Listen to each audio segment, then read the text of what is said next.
a Deus, e agora Deus vai usar o teu servo para falar conosco.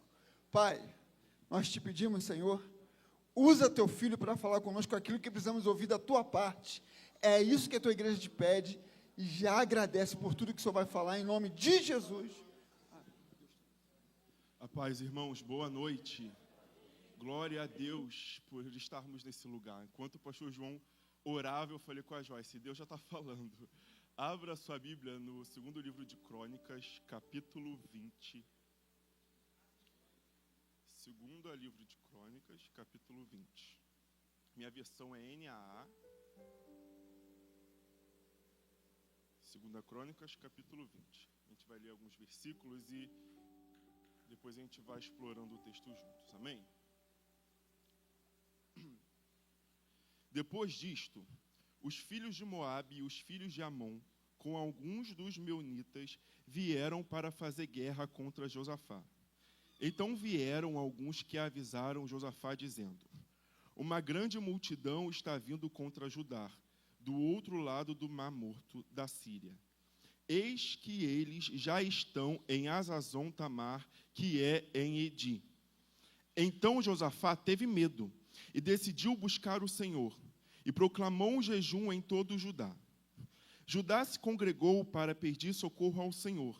Também de todas as cidades de Judá veio gente para buscar o Senhor. Josafá pôs-se em pé na congregação de Judá e de Jerusalém, na casa do Senhor, diante do pátio novo, e disse: ó Senhor, Deus de nossos pais, não és tu Deus nos céus?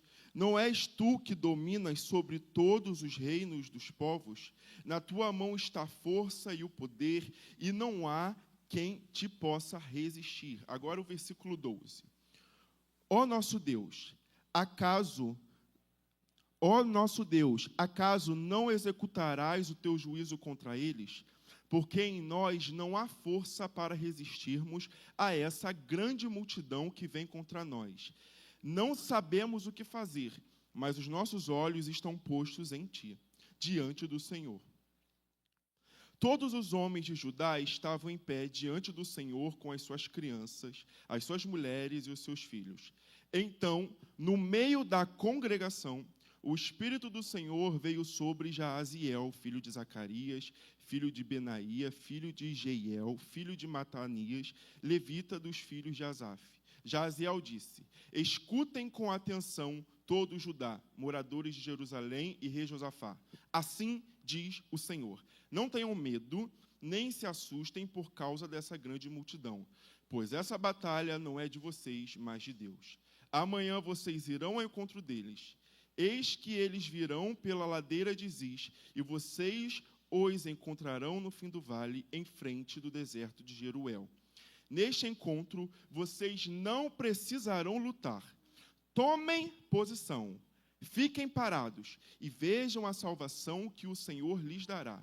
Ó Judá e Jerusalém, não tenham medo nem se assustem. Amanhã saiam ao encontro deles, porque o Senhor está com vocês. Versículo 18.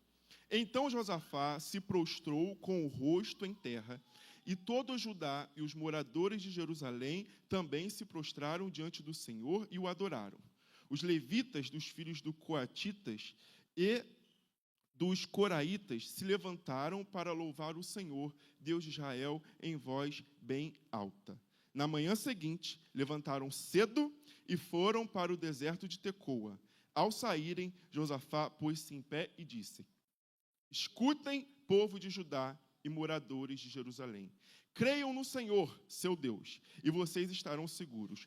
Creiam nos profetas do Senhor, e vocês serão bem-sucedidos. Depois de se aconselhar com o povo, Josafá designou os que deveriam cantar ao Senhor, vestidos de ornamentos sagrados e, marchando à frente do exército, deveriam louvar a Deus, dizendo: deem graças ao Senhor, porque a sua misericórdia dura para sempre. 22.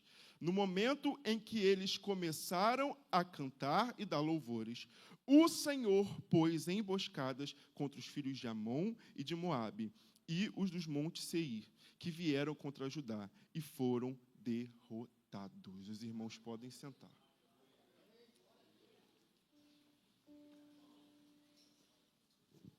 Irmãos, acabamos de fazer uma leitura de um texto que conhecemos, que é pregado em campanhas, em cultos, em pregações com temas sobre batalha, sobre guerra. É um texto que nós conhecemos.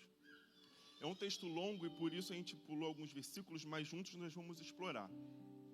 Nós estamos em uma campanha que fala sobre guerra, é uma quarta-feira de guerra. E a palavra guerra não é incomum no nosso meio. Não é incomum no meio da comunidade cristã falarmos sobre guerra, falarmos sobre peleja, falarmos sobre lutas e batalhas. É algo que faz parte do nosso vocabulário, é algo que faz parte de nossas conversas, é algo que faz parte de nossas pregações. Então, lidar com guerra não é incomum para o crente, amém? Lidar com lutas não é anomalia cristã, amém? Guerrear e pelejar não é algo que o crente tem que entender que ele não pode passar. Isso é mentira. Guerras, lutas, batalhas, elas fazem parte da vida do crente. Amém? É uma verdade que nós entendemos. O capítulo lido, o capítulo 20, é um capítulo que traz para nós uma narrativa, contando uma história de um fato que foi real, sobre uma guerra que o povo de Judá e o rei Josafá estão vivenciando. Eu só quero falar para os irmãos algo. O capítulo 20 não é só mais uma guerra.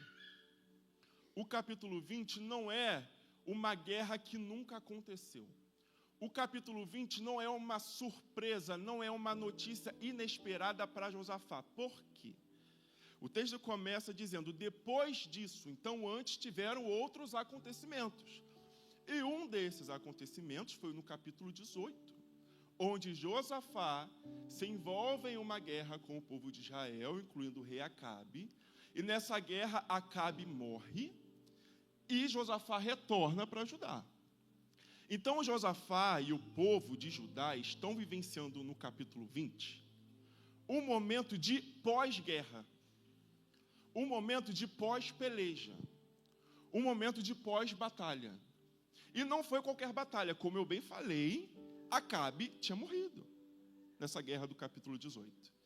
E é nesse momento de fraqueza, de cansaço devido a uma guerra, de onde o nosso corpo ele quer descansar, onde a nossa alma quer ter paz, é nesse momento que Josafá recebe uma nova notícia. Não é uma notícia dizendo, Josafá, agora você ganhou um vale, 10 anos sem batalha. Josafá, agora você ganhou aí um cupom para você usar na sua vida, 5 anos sem guerra. Não. A notícia que chega para Josafá é dizendo, vem guerra aí. Tem batalha nova chegando. Porém, agora não é qualquer batalha. O que esse povo está prestes a viver é algo que eles nunca viveram antes. Talvez você esteja vivendo um momento da sua vida assim, Vitor, a luta que eu estou enfrentando hoje é de algo que eu já venci lá atrás. Vitor, o inimigo qual eu estou lutando hoje é um inimigo qual eu já lutei lá atrás. Ou você está vivendo guerra sobre guerra. Você teve vitória em algo na sua vida e agora você está lutando contra outra coisa. E talvez você está dizendo assim, eu não aguento mais, porque o que eu quero depois da guerra é descansar.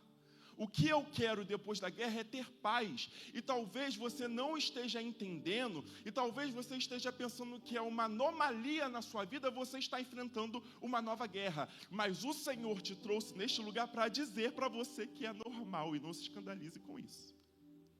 Na nossa vida, nós teremos guerras sobre guerras, lutas sobre lutas.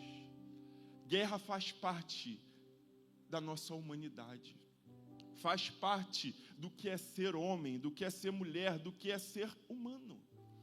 E talvez você esteja vivendo guerra sobre guerra. Eu quero te dizer, Deus não permitiu que você entrasse nessa guerra de novo, para que você fosse envergonhado. Deus te dará a vitória. Nessa guerra, você terá uma experiência com o Jeová Sabaó. Nessa guerra, você terá experiência e você vai conhecer quem? O general de guerra, Jesus. Deus é contigo nessa guerra. Diante do texto que nós acabamos de ler, eu quero trazer para os irmãos algumas verdades humanas que o texto nos traz. Verdades humanas. Primeira verdade. Josafá teve medo. Está no versículo 3. Então, Josafá teve medo. Segunda verdade. Josafá reconheceu sua limitação. É o versículo 12. Ele diz: ó nosso Deus, acaso não executarás o teu juízo contra eles? Olha só o que ele fala. Porque em nós não há força para resistirmos a essa grande multidão que vem contra nós. Terceira verdade. Josafá assume que não sabe o que fazer. Versículo 12, na parte B, ele diz: não sabemos o que fazer. São verdades humanas que não são ocultas no texto. São verdades reais que não foram escondidas da história. Todos esses sentimentos, todas essas reações, Josafá vivenciou. Mas o que eu quero pensar com os irmãos nessa noite não é somente sobre essas verdades, não é somente sobre o que acontece com Josafá quando ele sabe da notícia, mas o que eu quero pensar com os irmãos é sobre algumas atitudes que Josafá toma e que nós podemos aplicar em nossa vida. O que Josafá faz diante do medo? O que Josafá faz diante da limitação? O que ele faz diante de uma situação em que ele não sabe o que fazer? Vamos pensar juntos nessa noite?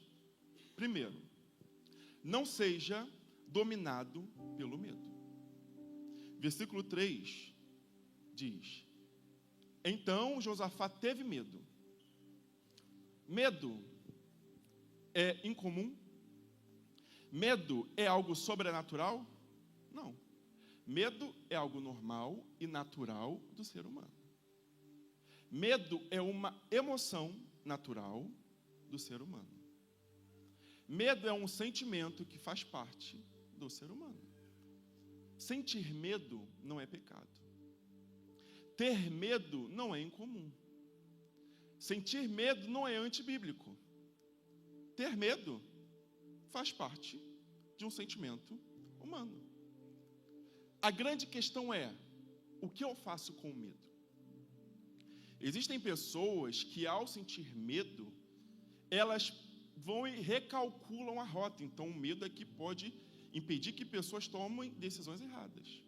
Já em outras pessoas, o medo paralisa o futuro de algumas pessoas, porque são pessoas que querem romper, são pessoas que querem guerrear, são pessoas que querem avançar, mas por causa do medo estão paralisadas. Mas Josafá, ao sentir medo, ele não entra em um estado de depressão. Ao sentir medo, ele não entra em um estado de ansiedade. Ao sentir medo, ele não entra em um estado de desespero. Ao sentir medo, Josafá decide buscar o Senhor. O medo impulsiona Josafá para o altar. O medo impulsiona Josafá a buscar ao Senhor. Se nessa noite você chegou aqui debaixo de medo, e o medo está querendo te trancar dentro do quarto, e o medo quer te deixar perturbado, maluco, sem ter o que fazer, em nome de Jesus, nós repreendemos esse medo agora. Mas graças a Deus, porque apesar do que você sente, você nessa noite veio buscar ao Senhor. O medo, a guerra, o pavor, a perturbação trouxe você para buscar ao Senhor. Então, ter medo não é um problema. O grande porquê é: para onde o medo me leva?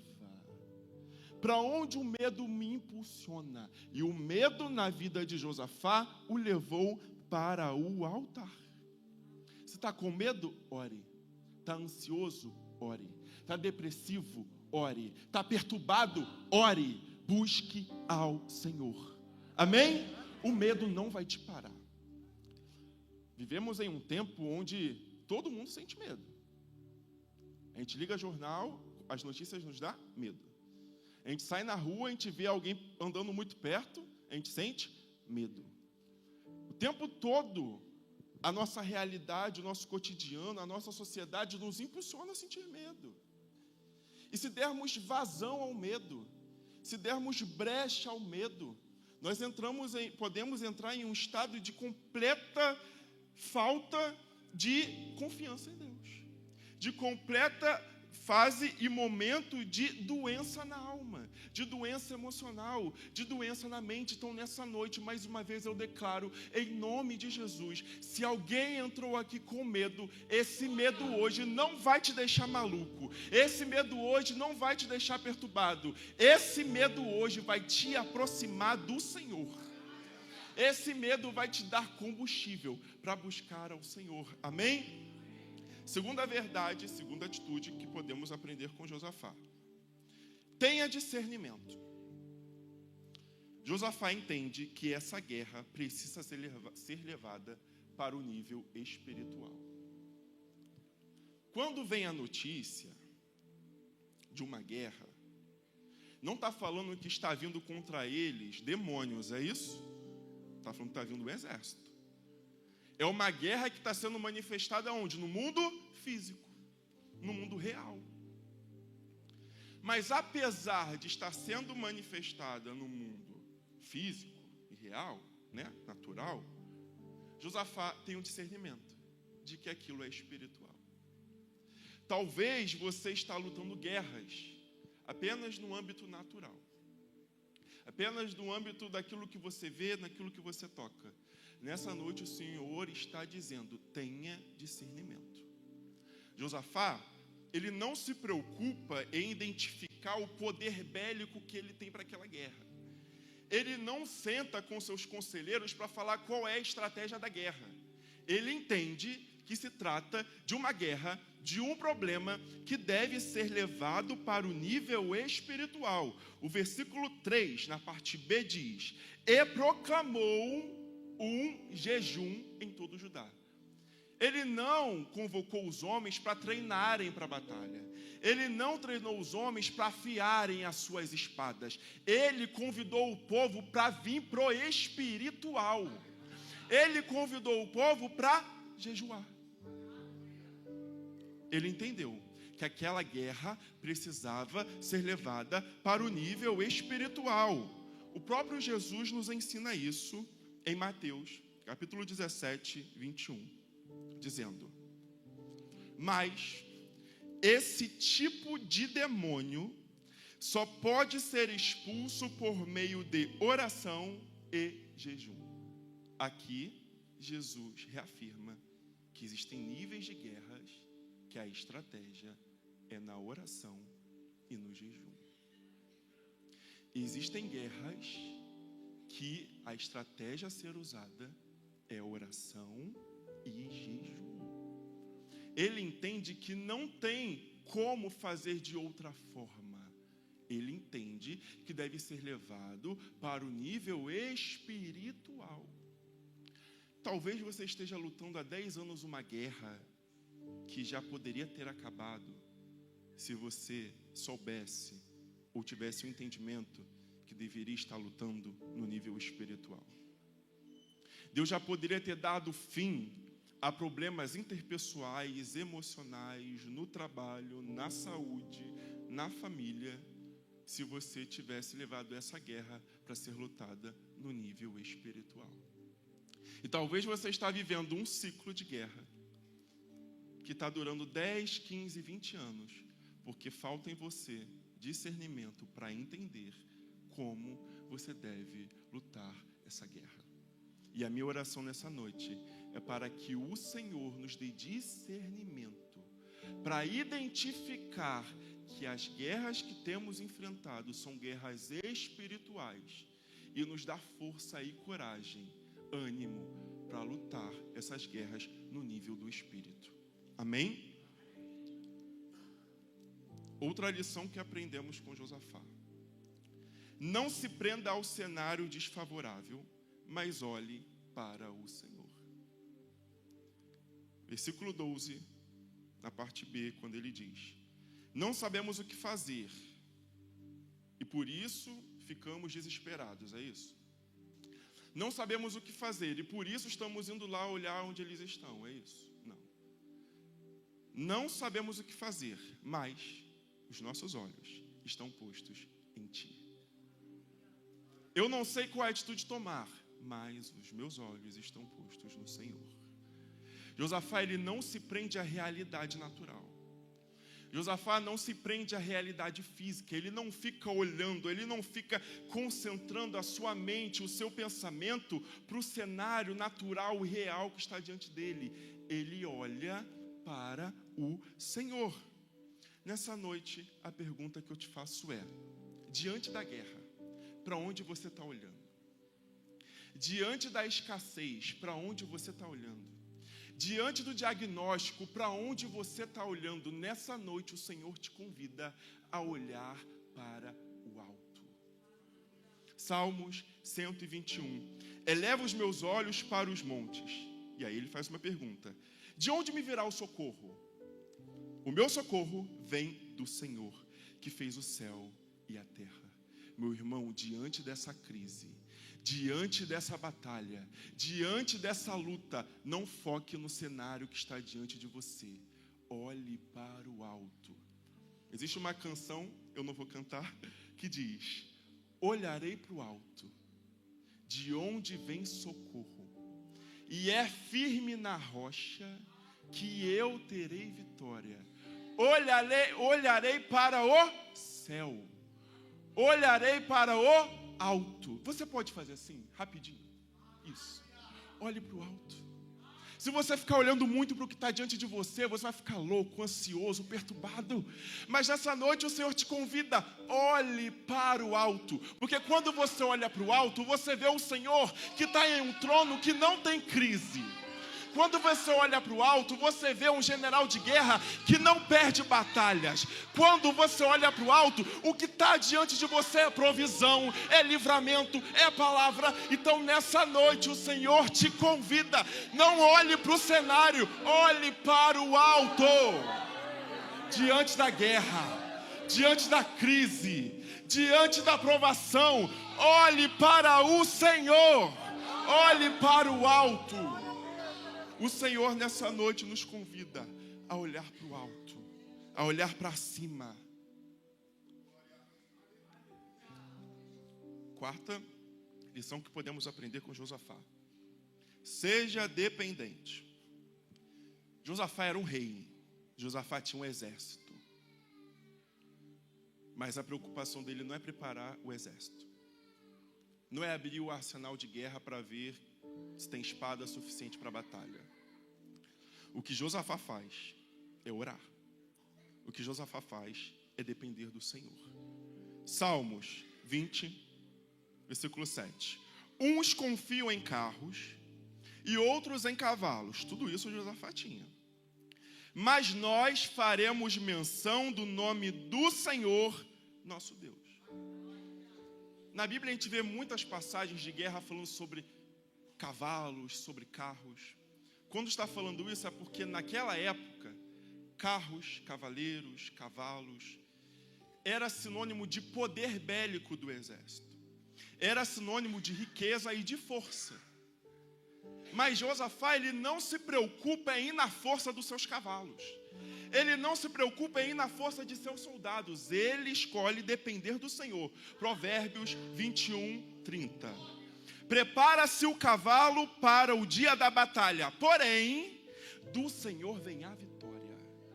Você pode ter intelecto, você pode ter dinheiro, você pode ter influência, mas no dia da batalha dependa do Senhor. Você pode ter nome, você pode ter título, você pode ter cargo, mas no dia da batalha dependa do Senhor. Você pode ter contatos, você pode ter network, mas no dia da batalha dependa do Senhor. Ele não se preocupa em preparar. Vamos lá, vamos preparar os cavalos. Preparem as espadas. Ele escolhe depender do Senhor. Na guerra, seja dependente. Na guerra, seja dependente. Quantos estão tentando lutar guerras baseados no seu intelecto? Meu irmão, vou te dar um spoiler do resultado dessa guerra que você luta na base do seu intelecto. Você vai perder. Outros tentam lutar as suas guerras com base no seu dinheiro, no saldo da conta bancária. Vou te dar mais um spoiler. Você vai perder. Outros querem lutar com base no seu network. Não, se essa porta fechar, eu tenho muitos contatos. Sabe qual é o spoiler dessa guerra? Você vai perder. Porém, se você for inteligente, olha que nessa noite eu te aconselho a ser inteligente e escolher a depender do Senhor, o spoiler do final dessa guerra é a certeza de vitória. É certeza de vitória. Amém? Glória a Deus. Outra lição que aprendemos com Josafá. Existem guerras que são individuais, mas há guerras que precisam ser levadas para a congregação. Versículo 14. Então, no meio da congregação, o Espírito do Senhor veio sobre Jaaziel, filho de Zacarias, filho de Benaía, filho de Jeiel, filho de Mataías, filho dos levitas, de Asaf. Onde que veio o Espírito do Senhor? Na congregação. Existem guerras que vão ser lutadas no quarto de guerra. Existem guerras que vão ser lutadas na sua individualidade. Existem guerras na sua saúde que você vai lutar no consultório médico. Existem guerras nas suas emoções que você vai lutar num consultório com um psicólogo. Existem guerras que você vai lutar de forma individual. Mas existem guerras que você precisa trazer para a congregação. Nós não estamos aqui por um costume dos crentes da Bleia de fazer campanha. Nós não estamos aqui porque é culto somente. Nós estamos aqui porque nós cremos que na congregação o Espírito do Senhor age. E quando o Espírito do Senhor age, tem palavra liberada. Traga a sua luta para a congregação. Quando foi dito, olha, traga foto, traga o documento, alguns podem ter pensado, isso é superstição, isso aí não serve para nada. Meus queridos, isso é fé. Traga o seu problema para o altar. Traga a sua guerra para a congregação. Traz a sua luta para a comunhão, porque nesse lugar tem mover de Deus e tem palavra para você. Amém? Outra coisa que podemos aprender. Josafá entendia que se Deus diante do mover, eles vão para o culto, para a congregação, clamam, buscam o Senhor, e Deus libera uma palavra dizendo, vocês não vão precisar lutar porque eu vou dar a vitória. A atitude deles no versículo 18 é, então Josafá se prostrou com o rosto em terra, e todo o Judá e os moradores de Jerusalém também se prostraram diante do Senhor e o adoraram. Pode passar. Os levitas dos filhos dos coatitas e dos coraitas se levantaram para louvar o Senhor, Deus de Israel, em voz bem alta. Vamos analisar. Qual é a única coisa que eles têm aqui até esse momento? Eles já venceram a guerra? Já voltaram da guerra? Até esse momento eles só têm uma palavra. Mas eles já estão celebrando por causa da palavra. Eles só têm uma palavra, mas já estão oferecendo um culto de ação de graça, porque tem uma palavra. Meu querido, talvez a única coisa que você tem até aqui é uma palavra. Nessa noite eu te convido, levante um altar de adoração ao Senhor.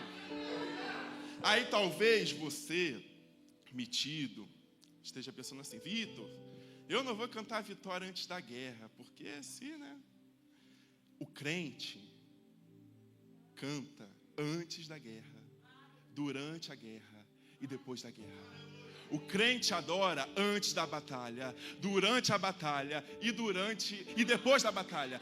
O crente faz culto de ação de graça durante a peleja, durante o diagnóstico, durante o tratamento. E quando vem a cura ainda está celebrando. Não importa, Satanás talvez esteja dizendo, está muito felizinho para o meu gosto.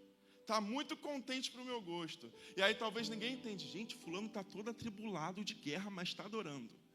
Fulano está num processo, mas está celebrando. Fulano está debaixo de guerra, mas está dando lugar no culto. O Senhor está dizendo, cante antes da guerra, durante a guerra e depois da guerra. Cante, celebre. Dê um culto de ação de graça, porque a vitória é garantida. Isaías 55:11. Assim será a palavra que sair da minha boca. Ela não retornará a mim vazia, antes fará o que me apraz e prosperará naquilo para o que eu enviei. Se tem palavra liberada, creia, já é uma realidade. Se tem sentença de Deus dizendo a vitória é sua, creia, você já é vencedor, você já é vitorioso. Diante disso, o 7, item que a gente pode aprender, a atitude de Josafá, eu botei assim, ponto de atenção, tome posição, porque até aqui está tudo muito bem. Estou no culto, estou celebrando, Deus falou que vai me dar vitória, uau, é muito bom, vou para casa dormir, vou para casa descansar, não preciso mais vir na campanha, afinal Deus falou que eu vou vencer, não preciso mais jejuar, Deus falou que vai me dar vitória. Porém, Deus fala no versículo 17 para eles, tomem posição. O fato de você ter garantia na guerra de vitória não significa que você tem que baixar a guarda. Quantos começam a campanha muito empolgado? E aí Deus fala, vou fazer, não vem mais. Quantos durante o processo não perde uma consagração? Deus fala, vou abrir a porta, não vem mais.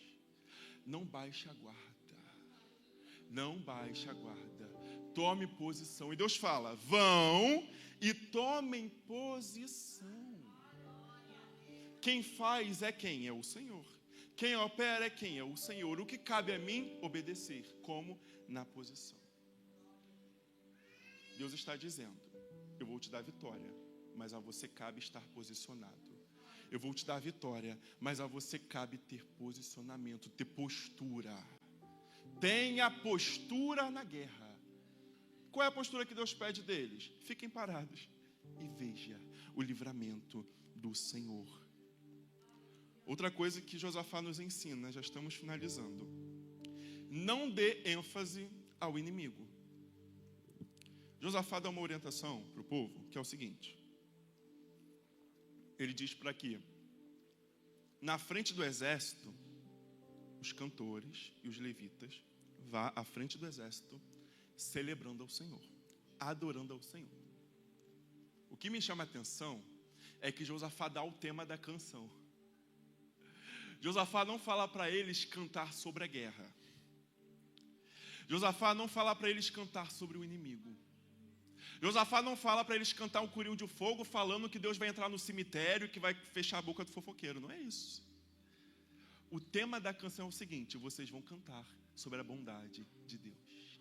Vocês vão cantar sobre a bondade do Senhor. Vivemos em um tempo onde as nossas canções estão dando ênfase para o inimigo. São canções que exaltam a obra do diabo, que exaltam o trabalho feito, que exaltam a peleja, que exaltam a prova. E aí o crente que já está todo atribulado vai orar e coloca uma música dessa e fica mais atribulado ainda, porque está dando ênfase ao inimigo.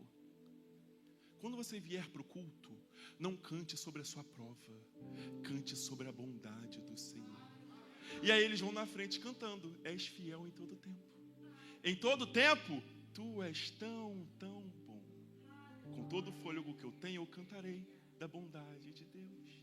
Eles não vão à frente dizendo, olha a peleja, e Deus vai fazer, o inimigo é isso, é forte, não, eles vão na frente cantando sobre a bondade do Senhor. Na guerra, não dê ênfase ao inimigo. 9 atitudes que podemos aprender aqui. Enquanto eu obedeço, Deus trabalha. Versículo 22.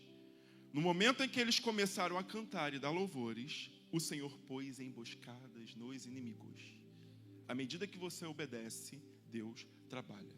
À medida que você fica na posição, Deus trabalha. À medida que você obedece o comando, não tem um corinho que fala, eu te chamei para esse comando, eu disse é para pelejar.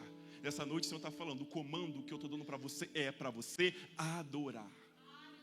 À medida que eles começam a cantar, a obedecer o comando, Deus começa a mover. À medida que você obedecer, Deus vai mover. À medida que você cantar, Deus vai livrar. À medida que você servir, Deus vai fazer aquilo que precisa ser feito para dar fim à sua guerra. Como foi cantado assim aqui? Como eu vou na guerra? Vai com muito louvor. Não vai cheio de melancolia, não. Não vai cheio de medinho, não. Vai com muito louvor. Vai com muito louvor. Como eu vou para a guerra? Vai com muito louvor. Está no deserto, adore. Está na peleja, adore. Está na luta, adore. Porque enquanto você obedece o comando, enquanto você adora, Deus move. A 10ª e última lição que aprendemos com Josafá é que venceu a guerra, continue posicionado. Versículo 28 fala assim: entraram, isso é, depois que Deus deu a vitória, depois que a guerra acabou e eles venceram, depois que os inimigos foram destruídos, olha só como termina. Versículo 28. Entraram em Jerusalém ao som de liras, harpas e trombetas. E foram para onde? Foram para onde?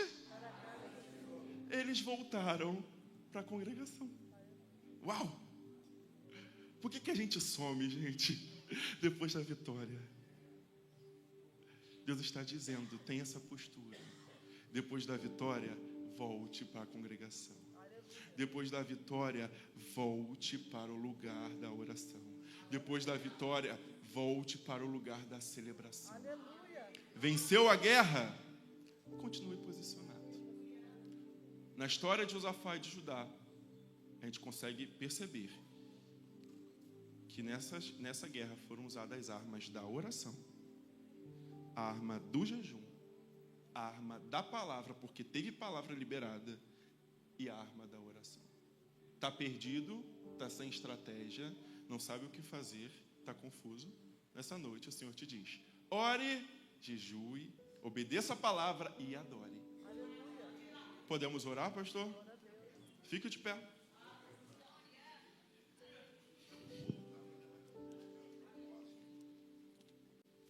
Você que está nessa campanha, você que trouxe foto, chave, documento, carteira de